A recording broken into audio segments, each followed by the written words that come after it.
Hi, I'm Rosa Lamosing. I'm a somatic-based whole life leadership and presence coach. And I'm Ellen Palmer. I'm a regenerative leadership coach and strategic advisor for purpose-driven women. We're coaches. And also friends. Welcome to the Presence Hour. We have cleared this hour to become present to what is and invite you to join us in a lively conversation. We'll explore what is coming up for us and illustrate how cultivating presence can help us gain new insights, perspectives, and ways forward. Let's come together and take the mystery out of presence by getting ourselves there now. Take a deep breath into your heart, and from here, we'll begin. Here we are once again. Hello. Welcome. So we're going to start again today with a brief check-in on a mood check, just see where we're at. And we're going to invite you to take a moment to notice where you are emotionally as well. So Ellen, would you like to start? Sure, I'd love to. Thank you. I'm feeling, it's kind of a weird, I'm feeling grounded, yet kind of like all over the place at the same time, which I think is a unique feeling for me. Okay. I'll leave it there. Okay. I'm noticing that I'm feeling a combination of a little bit meh, like slightly uninspired, maybe just a little low energy, and also a sense of ease or tranquility.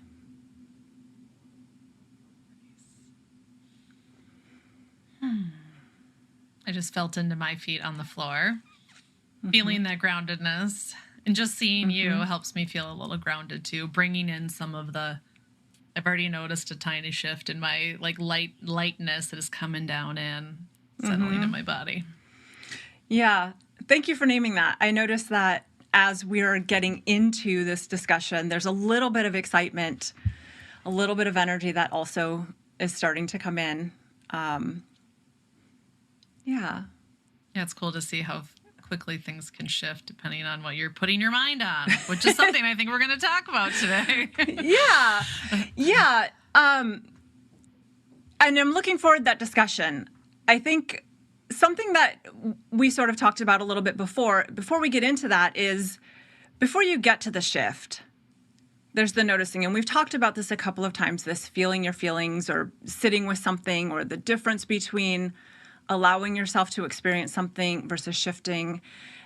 And one of the curiosities that comes up often is, what's the difference between just feeling your feelings, allowing yourself to sit with something versus wallowing or amplifying that negative thing?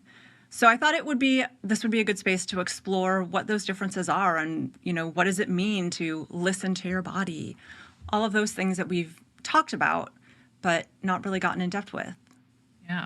Yeah. Like when we both said how we were feeling when we came in, that you were okay saying, I feel meh right now. I feel low energy. I feel, and rather than, we start shifting just because we're like in this new space and we're seeing each other, it doesn't mean we're like moving forward past that, past the meh. Or like I was like, oh, I'm grounded, yet at the same time I have all this like high energy because it's the end of the year and I have lots of things to do and I'm excited. So it's like, how do we meet ourselves where we're at? Yeah. That's some of what I heard you saying. Yeah. So what's something that you would like to share about that? Good question. Well, what's coming up for me lately is that, at the end of the year, because it is a busy time and I have a lot of things I want to do before I kind of take a little bit of time off with my family, and I'm really juggling a bunch of things, I'm like feeling that both I want to shift my perspective to be able to focus on, what matters most to me. And I get kind of stuck when I'm really busy. Like I automatically, humans have a negativity bias, which I can totally feel for myself, that I think of all the things that I'm not doing, all the things I'm not getting to. And that's what's kind of like spooling through my head on a daily basis, which zhuzhes up anxiety and zhuzhes up like feelings in my body of like kind of overexcitement, like what anxiety feels like in your chest, like a buzzing kind of thing. And I've been thinking a lot, because I help clients with this, is like, how do you shift to think about something positive? If you're stuck with kind of this inner critic dialogue of like, you're not enough, you're not doing enough, there's always more to do. And that's not very peaceful, because I'm also like, I want to enjoy this time. Like, I wanted to enjoy my weekend with my family rather than kind of think of all the things that were not going well or things I needed to get to. So I found myself wanting to shift to like focus on the positive. Oh, that's going well, and that's going well, and being in the present moment so I could really enjoy myself. But it's like holding that both and between, okay, I have all these things that I haven't gotten to that really need getting to, that are very important to me, yet I want to keep a positive outlook. And it's like, how, not rushing through and like ignoring the anxiety that I have. And rushing to this, like a lot of times when we say, oh, shift to think of, something that you care about, or shift to what matters most, or shift to a more centered state. Oftentimes, like in social media and whatnot, like you get this message to like shift to be better, rather than we're skipping over the what do you do to help yourself like complete that stress cycle or your body to like settle down rather than bottling it up. Like, how can you sit with discomfort? And I know that I love talking to you about this, so I'd love to hear what you have to say about this sitting with discomfort and kind of how to do it and how it's helpful and that both and. I will say I'm both practiced on this and knowledgeable in it and still learning. And it's always still an experiment. And so I want to invite everyone that's listening to notice for yourself, what are some of the things that are resonating with you as we talk about this, and what are some practices that you might want to play with. But a couple of things that I heard you say were, you talked about the thoughts that are coming through and thinking about wanting to do this or that, or thinking about how you feel. And you briefly mentioned a sensation in your body. And so I think for me, that's an important distinction, is noticing, am I telling myself a story? Am I creating a narrative around the feeling? And is that an attempt to escape the feeling or to amplify the feeling? Am I noticing, where am I noticing what's happening in my body? How can I notice that? And what does that even mean? And so, and this is something we've talked about in the past, but that has been at sometimes a challenge, right? Because some feelings are big and overwhelming, and it just feels like, it's my whole body, I don't know, or I don't feel anything, I don't know. And so the more I've started to get curious about first of all, what is the emotion? If I'm not sure, then I go back to that mood meter that we've just talked about in the past, where is it high intensity or energy, low in energy? Is it pleasant, unpleasant? And sometimes what I've noticed is that it's based on the thoughts that I'm having about the experience. It's what I'm telling myself the stimulus that I'm receiving means. So I guess this is something we maybe haven't talked about specifically, but the way that our bodies tend to process is there's a stimulus, some kind of information that comes in from the outside world through our skin, through our eyes, through our ears. A situation you're in, you're taking it in. Yeah, through another person. And one of many ways we get some kind of stimulus. Our body receives that information. It travels through our nervous system up to our brain, which releases chemicals, which we experience as emotions. And then our thoughts start trying to make sense of what's happening. And so there will become a narrative. And that happens in fractions of a second. So you'll immediately have a thought about what this all means. I'm stressed, I'm anxious, I have too much to do. This person is attacking me. This, whatever it is. And then as that narrative starts to loop, it becomes stronger and we believe more of it. And then it extrapolates. This is, for me, how the wallowing happens, is it extrapolates. Well, if that's true, then this other horrible thing is true. And it comes from, somebody said something that was mildly corrective to, my relationship with this person is over and I'm going to die alone, or, I'm a little bit catastrophizing to make a point. But so I think that's the beginning, is just learning how to separate out what parts are you paying attention to. And then, as you said, where can I choose to put my focus? What would be helpful in this moment? And so noticing that those thoughts aren't necessarily true. They're information. And you can choose, what do you want to do with that information? The sensations in your body, that's information. Am I feeling temperature? Am I feeling constriction or a sense of ease and spaciousness and relaxation? Am I feeling a sense of movement? Or, is my heart beating faster? Does that make me feel like something is wrong, or does that make me feel joyful? And what are the context clues that might inform that? So those are a couple of the ways that I start to intellectually relate. But for me, the sitting with is really allowing my body to have the sensations that it's having, and allowing my mind to put its attention on those sensations rather than the stories. Yeah.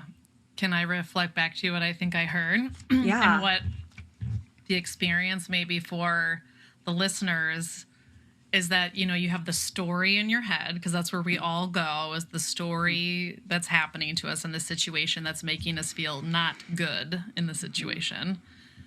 And we can drop the story and drop into our bodies and just observe what's happening in our bodies.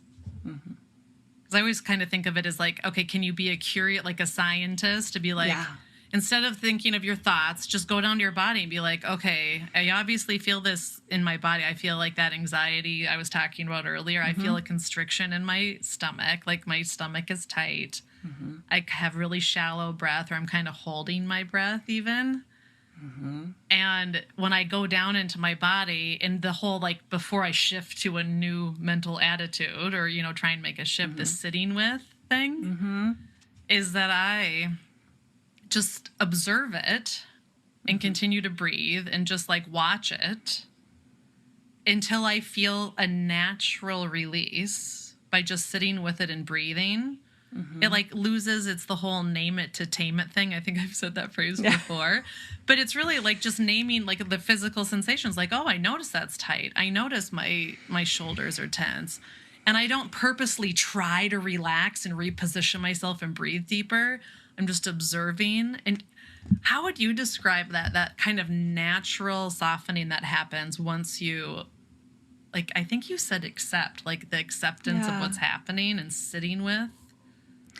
Yeah, I think it does feel like, so I want to go back a little bit part of what you're talking about is that noticing. And for me, a lot of times that noticing, it can be very literal sensations. Sometimes it's more like you were talking, like metaphor, like you were talking about this knot, or for me, it's oftentimes there's a vice in my chest or a black hole in my stomach. And so sometimes just even having a metaphor.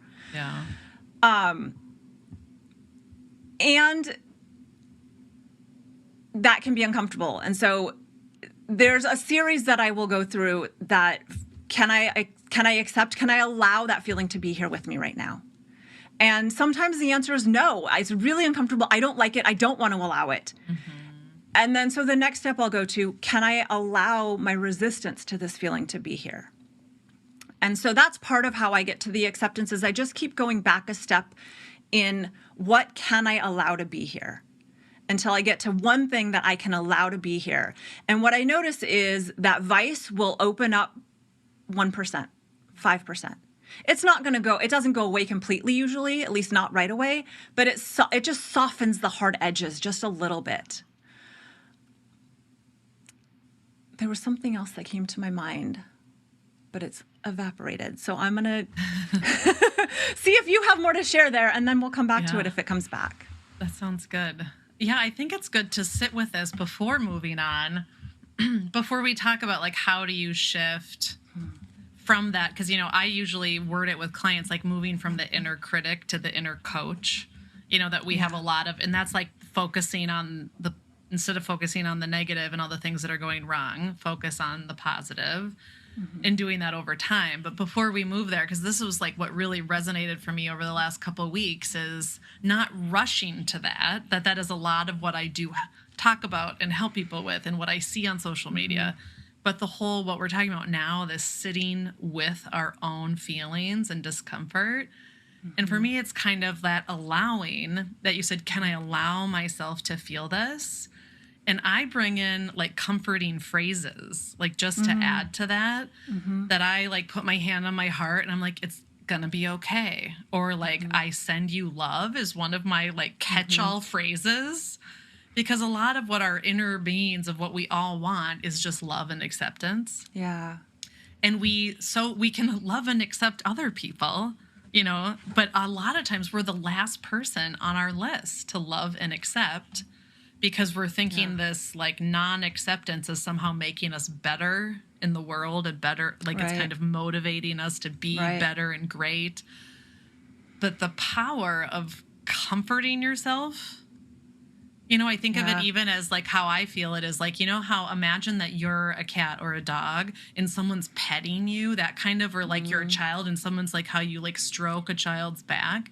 Like, but imagining I'm doing that for myself. And it's as easy as putting my hand on my chest and be like kind of like whatever's happening to help me weather the storm of the internal, I don't like this feeling in my body, rather than like shifting my focus to something else. I like, it's okay. I'm going to be okay. I send you love, like whatever it is. Yeah. I think I love that. And I think you can go so far as to not even imagine, literally pet your own arm. Yeah. Caress your own face, like actually pet yourself. Imagine like you're that dog or cat. And, you know, you can imagine what the fur might feel like, but just give yourself that caress. Yeah. If that feels helpful. Yeah. You named a couple of things that might be worth getting into here, or maybe for a future, but this idea of I send you, but you're sending it to yourself. So what I'm hearing is there's a separation between the core self, like essence you, and maybe other parts, or so this is something that I was thinking about when we talk about how we're feeling. A lot of times what we say is I'm sad, I'm angry, I'm happy, as opposed to I feel happy, or I feel angry, or I noticed I'm having a feeling of anger. And so what that does is creates a little bit of distance so that you're not, you can get to the point where it's not something that's happening to you. It's something that you might have some agency or ability to operate within. Or it's not you, is what I hear you saying. Like when you're fully identified with the feeling, like anxiety. Like if you're fully, I feel like I am anxious. Versus there's other, like in other languages, I've heard this, that when they describe feelings in other languages, it'll be like, there's a sadness here, rather than I am sad. Going back to your example, saying I am sad, there's a sadness here within. And it is that like separation of self, like it's bringing it from subject to object. Right. And so when you're subjected to something, you have no control over it. So kind of back to what you were saying, and when it's objective and you bring it separate, you can look at it more and be like, oh, I can work with this, or I can handle this, or this belongs. You know, that's a whole nother part of this, is being like, all of these things belong in a human, and none of them are bad, wrong, etc. Yeah. But that separating self from emotion, that goes back to that scientific observer thing I was trying to bring in earlier. That it's like not you, it's just like, oh, and even not assigning the emotion. It's like, oh, my heart is beating faster. Right. My breath is whatever. So it's kind of breaking even the naming of the emotion to this physical sensations. That even brings out like the interpretation of the brain. Like, why is the brain interpreting it as anxiety? Right. Because like you can ride a roller coaster and have those same experiences as you can, you know, walking down a dark alley. Yeah, and it can be called excitement. Yeah. Right. One of them we would good distinction of like when you should be scared versus, you know, when you know. Right. And I think something else that came out is this, you didn't name it this way, but I think we're dancing around, is this idea of shifting into something more positive. It isn't necessarily light and happy and good. It's what is within my control and what is outside of my control. And so it seems like the way that you're using positive is to talk about the things that are within my control, or the things that I want to put my focus on, because it'll help me get to what I want to experience here. Yeah, that shifting piece is definitely to me about focusing. Like one way to say it is to focus on what you do want, rather than constant, like our obsession with focusing on what we don't want. Yeah. and how that can really help us move forward. But that's still the moving forward part. So is there anything else we want to say about this sitting with? Yeah, I think there's one more thing. The thing that I forgot that has come back around is sometimes the sitting. I think we talk a lot about sitting or stillness. And this goes back to that both and is sometimes it does require movement.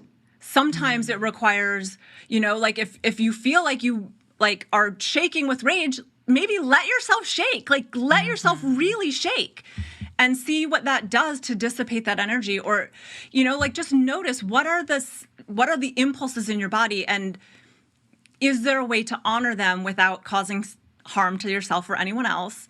Yeah. Or, where is the benefit from just being still and noticing? So this is, again, there's no one right answer for what you should do. There's the invitation into getting curious, being that scientific explorer with yourself. What happens if I sit with this? Yeah. What happens if I choose to move through it? How do I feel after? How did it impact me? How did it maybe impact anyone around me? So these are some of the questions that I will explore while I'm working with this. Yeah. So I'm thinking that we're really talking about two different things in terms of processing what's happening, and unlike when we're basically discomfort. We're talking about one, how we're processing it with the body, like going into the body, dropping the emotions and just feeling the sensations and letting them complete whatever they want to do. And that kind of brings me to your, if you're rage, like shaking, like just like standing up like a tree kind of, and like shaking your body can help release those kind of things. So we can release like emotion through the body and process it. Because I think we're really talking about processing, letting things integrate, move on, transform, rather than stay locked in some old pattern and bottling it up. So I'm seeing it as the body and then the thoughts and emotions. Yeah. That you can either work with either one, is just really work with the sensations of the body and sit with them. Or if you've already named the emotion, like the sadness, if it's sadness or whatever, to work with, like, okay, I feel sad. I have sadness. And so it's kind of on two fronts. Like, how can we sit with our discomfort? We can notice and name the emotions and sit with those. Or we can notice and name the physical sensation and work with those. But I think what we're saying on both accounts, sit with, let it be, observe, accept, offer yourself comfort, and then give yourself what you need. Like if your body's asking, like you're saying, to let it out, how can you help your body or your mind process the emotion or that sensation in your body? So like it makes me just want to like stretch a little bit. Like, oh, okay. Yeah, I think I'm with you. Yeah, to get some of my extra energy that I had, like, out. Like, a little bit of that is because I was feeling constricted. So if I do that and then just sit with it again, like, not to be, like, moving on again, but just be like, okay, how did that show up for me? That I allowed myself to do what my body was asking to do. Yeah. And I can't believe how much I feel better just after stretching, like, the top of my body. It's amazing to me, like how the littlest things are the things that really help. Yeah. So I love that. Comforting or sitting with discomfort, comforting ourselves, and then giving ourselves what we need to say, like, what do you need right now? Yeah. And that acceptance, recognizing that you have the capacity to bear what's with you. And I think this is also the process of growing your capacity to tolerate what is uncomfortable. Like over time, it becomes smaller things have less impact because, you're in practice of noticing and instead of going into judgment about what it means and this is bad and this feels awful. Oh, I'm curious. I'm noticing I'm having this sensation where my chest feels a little tight. I wonder what that's about. Yeah. And I think I'll say we should point out explicitly that this isn't when you're really in danger. Right. Like it's not to like normalize something that should not be normalized if you are in a situation where you should remove yourself or should, not be like, oh, it's fine, I can sit with this. But No. talking about situations like growth situations where like you really want the courage to be able to speak up in a certain like group, or, you know, to speak to your boss, or to, you know, to get courage to do what's meaningful to you and move in through that discomfort. Like I am, you know, expanding parts of my business and it's like a little scary, and I'm like, and that's what's been going on for me lately. But it's like exciting. But at the same time, I'm a human and I'm still like, oh my gosh, is this going to work? You know, like things are going on in my head. So it's really to get us through moments where we can more fully live our lives and fully lean into what's calling us and lean into our heart's desire and what does matter most to us. But when it is, you know, a bad situation that you need to get out of, like 100% listen to that's part of sitting with it too. Sometimes I know I've been in like stuck in bad relationships because I was too afraid to even feel the feeling. I just kept kind of running from it until it came to a head, and I was like, okay, I can't ignore this anymore. So just to throw that out there. I think, thank you for saying that. And that also brings up a question that I've been sitting with a lot lately, and this might be too big to get into here, but I'll mention it and maybe we'll come back to it, or maybe we'll explore it a little bit. But is the distinction between, you know, once you start to recognize your body's cues for what feels like a yes or a move forward, or what feels like a no. And sometimes what feels like a no for me can also be, and we've maybe talked about this a little bit, but it can also be a reflection of fear. And so there sometimes is a question about, is this a no, or is this just I'm fearful because it requires me to go outside of my comfort zone? And so that's where sometimes this level of self-awareness is an asset. And so, again, you don't want to, if you are in a situation where you are at risk for physical, emotional harm of any kind, you know, you want to do what you need to do to try to remove yourself or remove that situation from your life and find safety. And when you are in a place of safety, there's room to explore the feelings that you're having. So I don't know if there's more to say about this now, or anything else you want to add? I think for now that seems good to me. I'm really glad that you said that, and I think you just worded it so beautifully about that if you are safe, realize it, because a lot of times the feelings that we run away from, that we can sit with them and be with them, and they need us, and we need our own attention on them. And how can we help ourselves find that safety? And I love that growth edge. I call it the growth edge, like the fear, when really the no, the yes and no in the body, it's like a false no. Because it's like, you know, you're on the edge of growth. And that's 100% where I've been kind of playing in that territory. So it's like back to that both and that we were talking about. And maybe that's a good segue to move on the how do you shift when you want to shift, when you've like sat with what's happening and you're like, okay, like for me in that situation, my situation recently where I could either be caught in all the things I haven't gotten done yet, and then focus, like a shift is to focus on all the things I have gotten done. And I think of that as the inner critic to that inner coach move. Is what would the inner coach say? And the inner coach is like, all the things I've done, it's so much more motivating for me to move forward and to feel like doing the next thing and doing the next thing if I'm listening to that inner coach. But holding the both and, because I'm not going to ignore the things that that I am behind, and I'm not getting as much done as I planned, and so on. So back to the both and. Yeah, and I think that also, what I think of is both the attention to what have I done, what is working well, what are my successes, because I think that's, I hear a lot reflected back at me in various conversations with friends and clients. We really tend to overlook our successes, or we downplay them. And that's an important part of it. The other part, I think, is, well, what is within my control? So you can agonize over, I have all of this, you know, you can choose in that moment, what's the priority? How much of my time can I spend with my family, or do I need to spend on this? Or how do I, you know, there are choices there.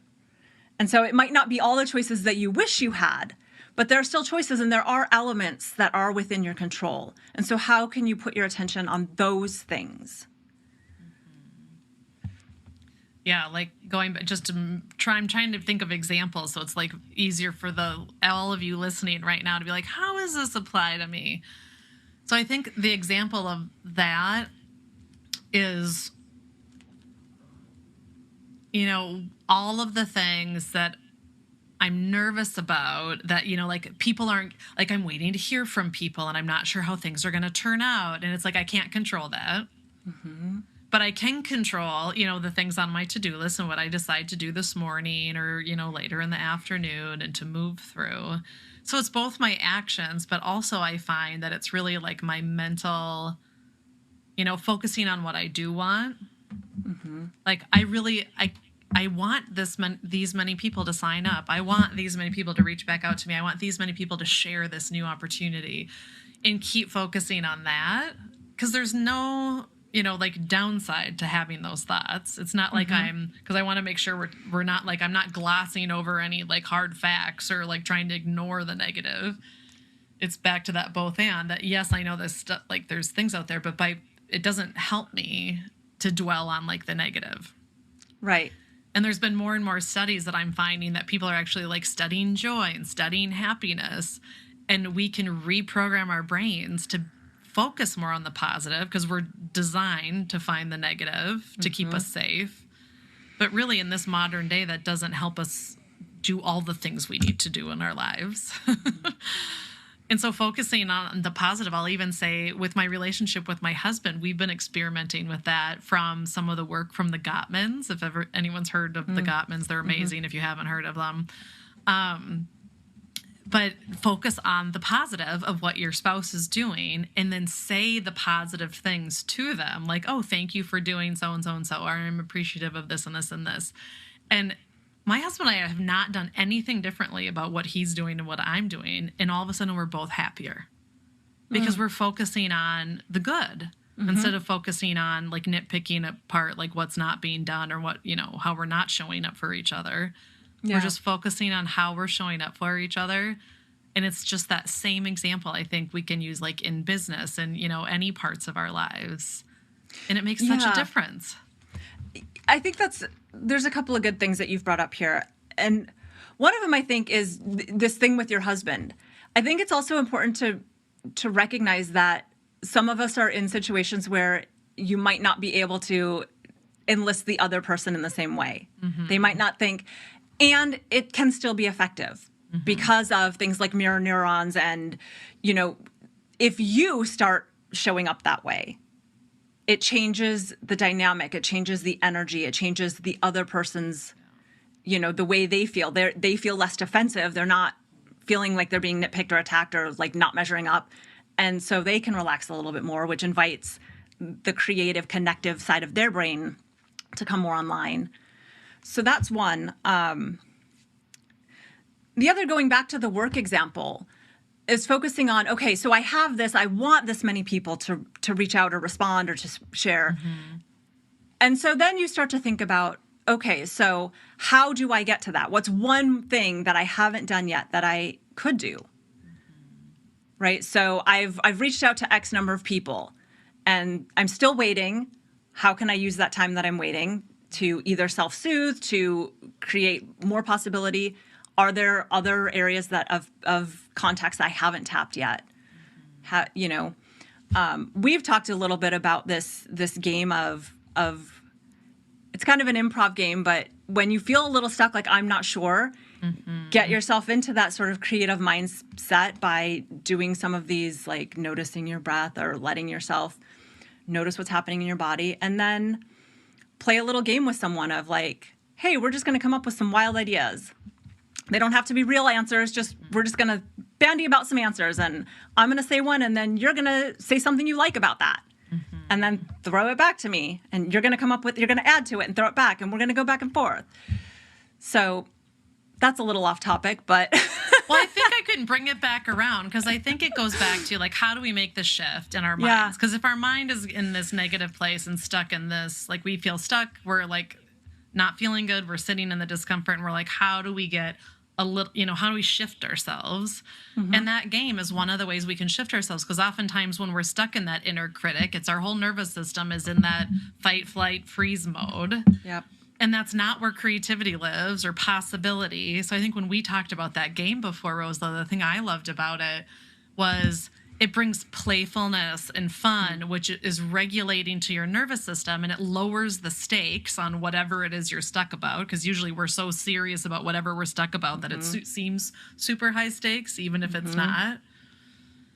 And then it allows for playfulness, and it basically allows you to use the best parts of your brain because you're more regulated and you're doing it with another person. So you're co-regulating your nervous system, so you don't have to. So if you're stuck, you can, like when we joined this call, we're probably co-regulating each other. So we both felt a teeny bit better right when we saw each other, because when we see each other, we're like, ding, yay, safe place, we love, we're in a good place. So we're a little bit more regulated right away.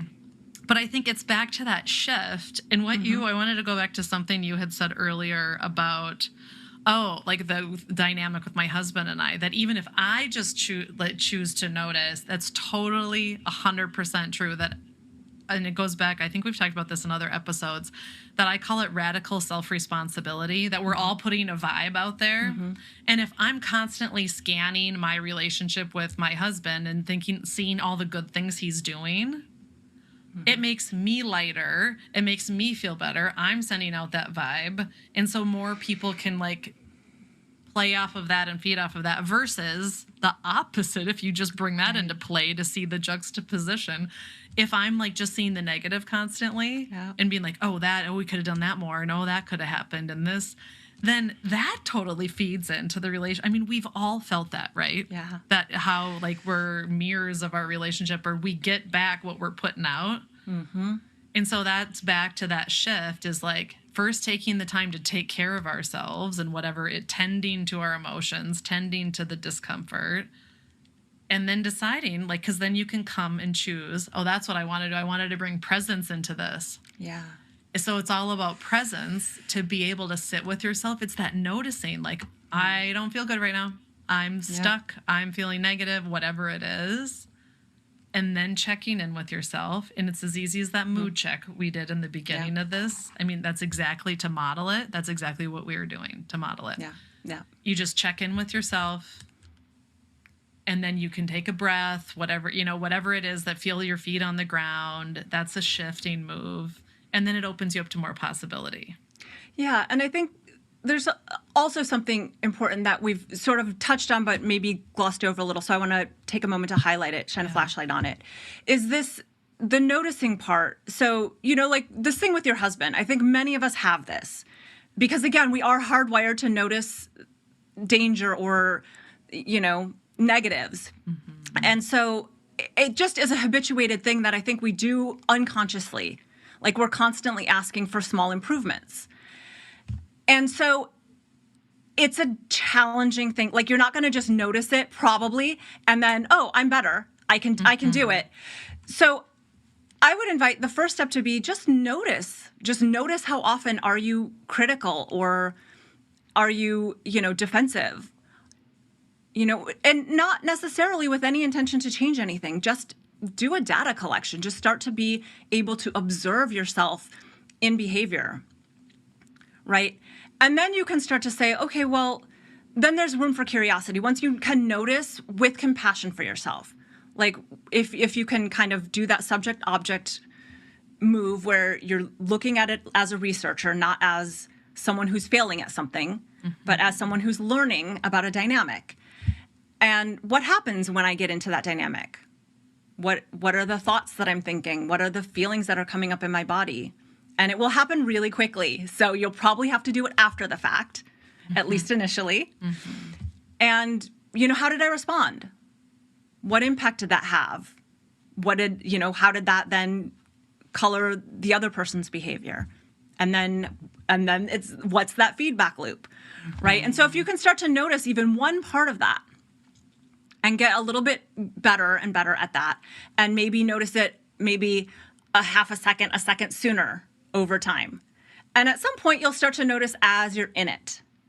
But just that ability to pause, before you respond, and observe, notice, right? So just take one breath before I launch back out and defend myself. Okay, what's really happening here? And then over time, you can start to ask, how do I want to show up? How do I want to respond? What do I want to cultivate and create here in this relationship or in whatever endeavor I'm pursuing? So I think it might be helpful if I gave another example Yeah. to bring that to life, because you just said a bunch of really great things about how do you go into this process of observing yourself. So we call those self-observation practices, Rosalind and I do, like with clients, where you're just observing yourself. But I'll give you an example for like with my husband, since we're on that topic. He'll love this. But it's kind of with my family in general that my family, like how I was raised, is I'm not like the timid flight. I'm like the fight, lean in person. So if I don't see something, I'm the one to be like, hey, we got to stop doing that. Or why is this happening? You know, like I'm the one to project and move in and forward. And so my self-observation that you just described that process, Rosala, so just giving the example of it. So I was like writing down and observing, okay, what situations am I in that make me get that response? That I'm just quick to respond and I'm like snappy and not very nice, and or it's not like kind words or a kind tone of voice. It's not horrible, but it's definitely not kind. And so I just like wrote that down for a while, and I was like, oh, it happens every time, you know. Well, he didn't do the dishes, and he said he was going to do the dishes, and then this happened, and then he, you know, and I finally traced it back. It's to all the things he told me he was going to do, where he's like, oh yeah, I'll do that, and then he didn't do them. So to me, honoring your agreements is like a value of mine, and it took me a while to watch for the pattern, like you were saying, watching it, and then deeper into your example, Rosala, I was like, okay, now that I know that's when it happens.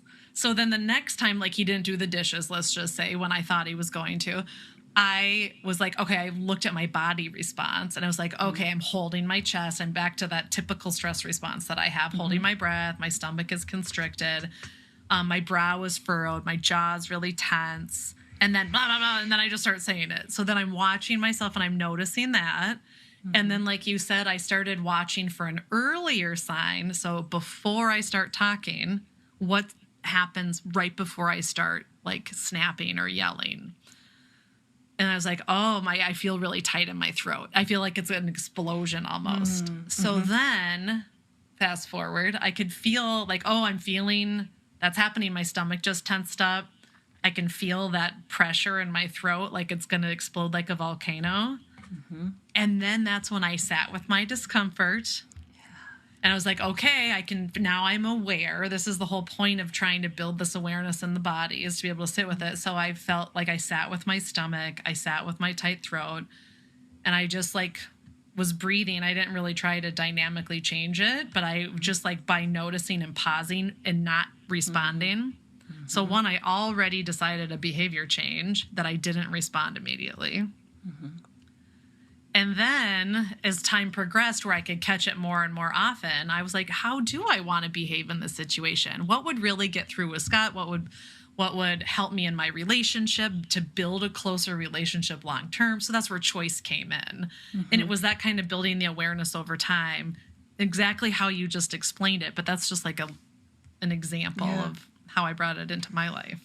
Yeah, I think thank you. I think it's very helpful to have a practical, like, this is what it looks like. This is what it might feel like. So and how it matters. Yeah. Like, it matters. It's changed my life now and how I decide, because learning from my husband that he backs away. So whenever I lean in and like get all snappy, he backs away. So that doesn't help our relationship. And so I've over time been like, okay, I need a softer tone. So then we can meet in the middle rather than me leaning him and him backing up. And so that's how it's changed our relationship over time. Yeah. And then I've been able to apply it to other situations in the same relationship that don't have to do with the dishes, but other things. So. Right. And then it extrapolates out, I think, too. You'll start to notice, oh, where else do I have that? So he's not the only person in your life that doesn't keep agreements in the way that you might expect. Or leans back when I move in any sense for any subject. Right. Yeah. Yeah. It's a great awareness.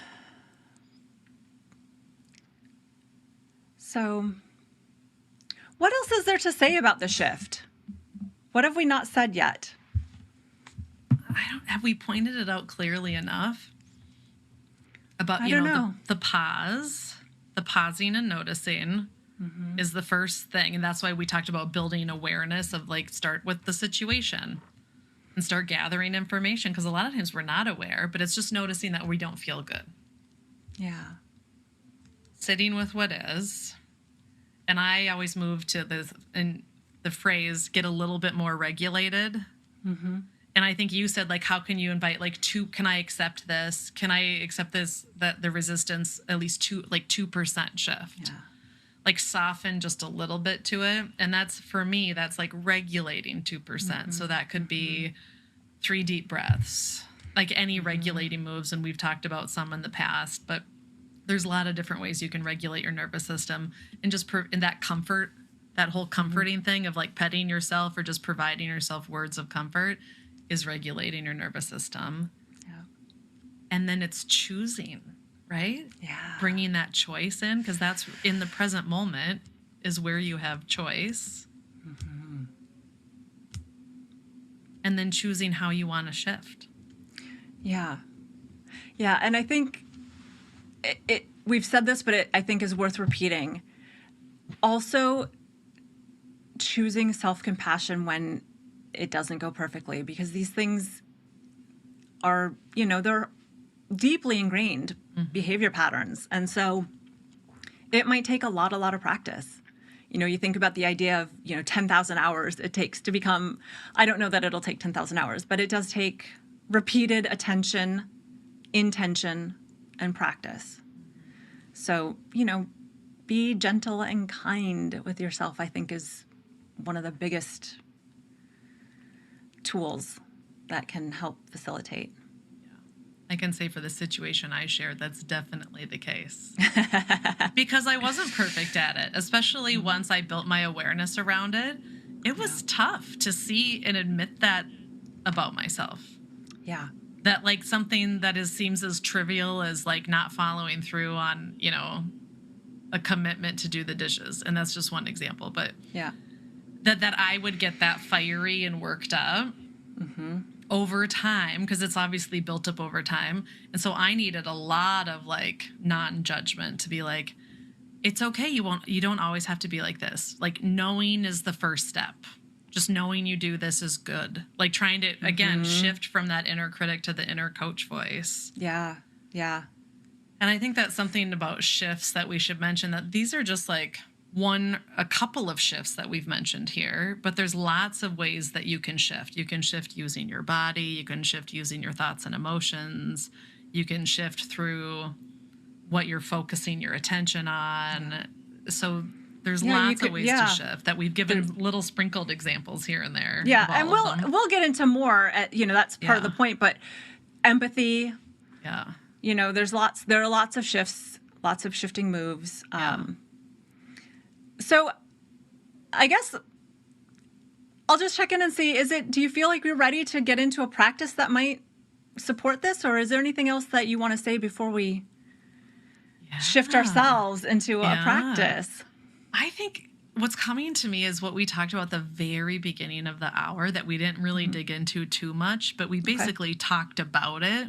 Okay. Is the power of intention and putting your attention on it. Because everything we've talked about is really putting your intention, to set an intention. Like, I want to accept myself more. I want to sit with discomfort more, could be an intention. Or the intention to, I want to observe myself more in these situations so I can eventually shift. And then putting your attention on it. So that's how the present moment, I think it's like that container that's holding us in this space to really use our intention and attention back to to focus on what matters most to us. Yeah. I think that's my closing bookends that I'm seeing. How about you? I love it. I think that's a good one. I think I want to let that be, attention, intention, self-compassion, curiosity. All right. Well, with that, I'm going to lead us in in a practice that hopefully will help you become a little bit more aware of your body and maybe some sensation that's happening there. So for logistical reasons, I'm going to remain seated, but I will invite you to stand if that's accessible to you, if that feels good. And I'm just going to start by inviting you to notice any impulse that you might have had about staying seated or standing when I offered that invitation. And if you're noticing maybe a habit nature there, a desire to follow instruction and just go right with it, or a desire to remain how you are, not have to shift or move. No need to do anything about that, just maybe notice it and invite some curiosity around it. And if you are standing, maybe get your feet sort of equidistant under you, under your hips, and see if you can distribute your weight somewhat equally between your feet and even between the front and back of your foot and the inside and outside of your foot. If you're seated, you can do this on your chair as well. Let your weight sit into your sits bones and see if you can notice your feet connecting with the floor. And go ahead and, if you haven't already, feel welcome to close your eyes or soften your gaze a bit. If this is a somewhat familiar practice, you might decide to leave your eyes slightly open. And as you're here, relating to the ground, relating to your chair, to start to notice that you are in a physical body that has 3 dimensions, at least. And start to notice the length of your body. So maybe allow your attention to move from your feet, up your shins, up through your knees and thighs, and hips and pelvic region, up through your belly and chest and throat and head. Noticing that there are tissues within, there are organs supporting you. There's a skeletal structure holding you up. And see if you can allow yourself to just rest onto that structure, letting your weight sink in, letting yourself feel grounded and held.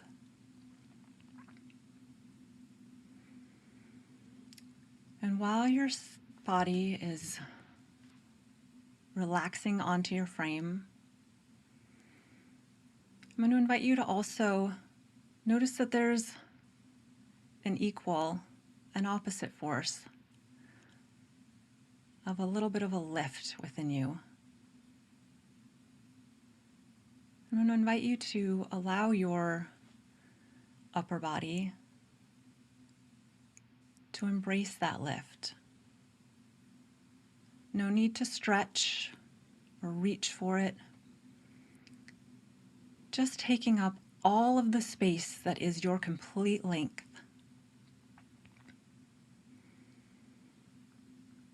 Noticing what that sensation feels like. Where there might be new spaciousness or softening, a new sense of opening.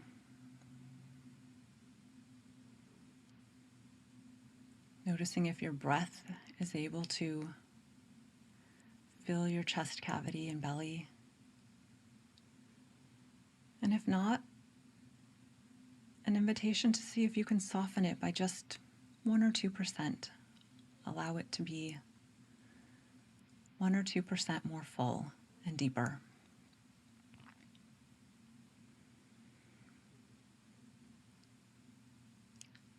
And I'll invite you to consider this length, this fullness of this dimension of yourself as the idea of a connection to your dignity, your worth. And notice how that idea hits you.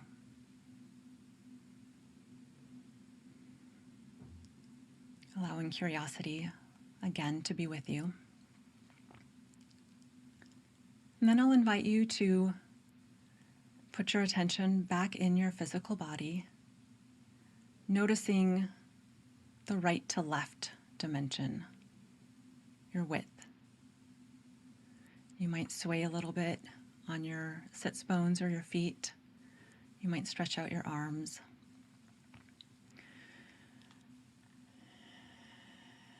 And you might just then let yourself find a nice central balance point.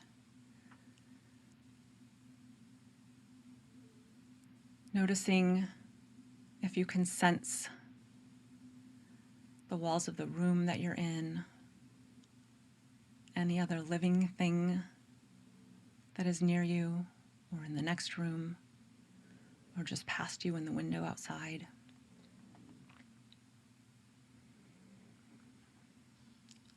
Orienting to a sense of connection and belonging.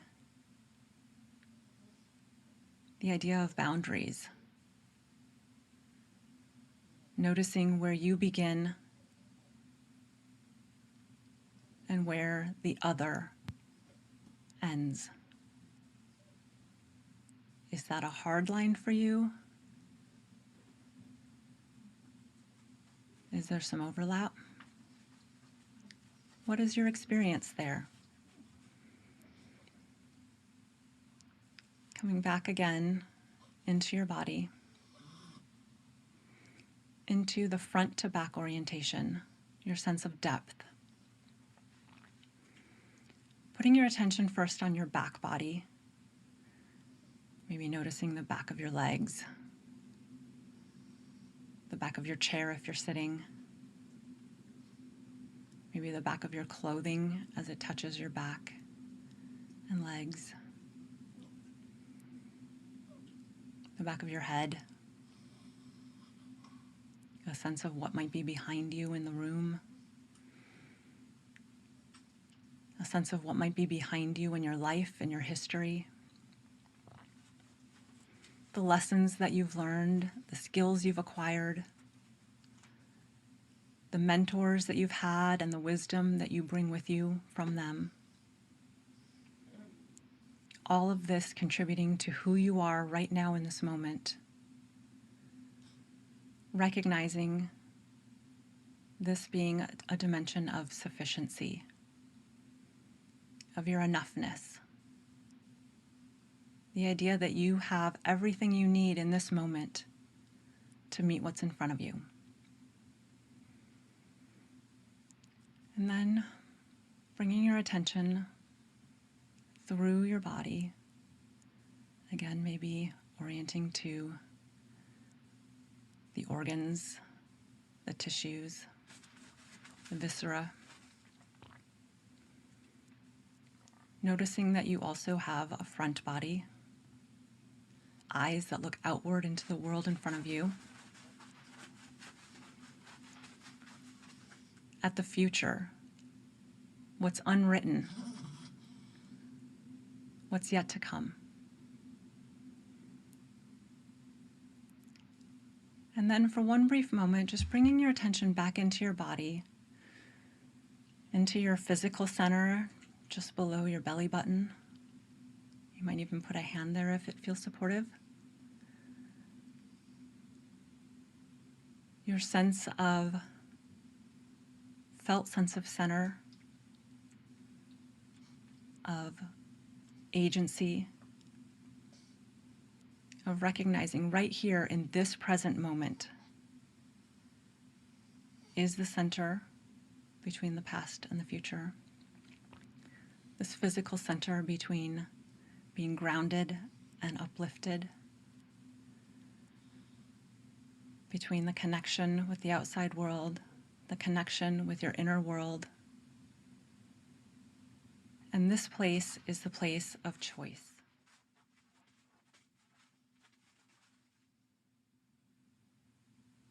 So with that, I'll invite you to take another breath or two. Maybe notice if there's anything else that you want or need from this practice right now. Anything that your body or your spirit is craving. And I'll invite you to give yourself permission to just give that thing to yourself now. And when you're ready, come back to the world around you, to your present circumstance, to the readiness to move or to continue to sit if that serves. And with that, we are complete. Thanks for listening. We want to hear from you. Drop us a comment on what you'd like to hear more about or questions you may have. We value your input and we'll work those topics into future episodes. If you enjoyed this episode, please share it with others. Like, subscribe, and leave a rating and review. It would go a long way in helping us spread the word about the Presence Hour podcast. Thanks again, and we'll see you next time.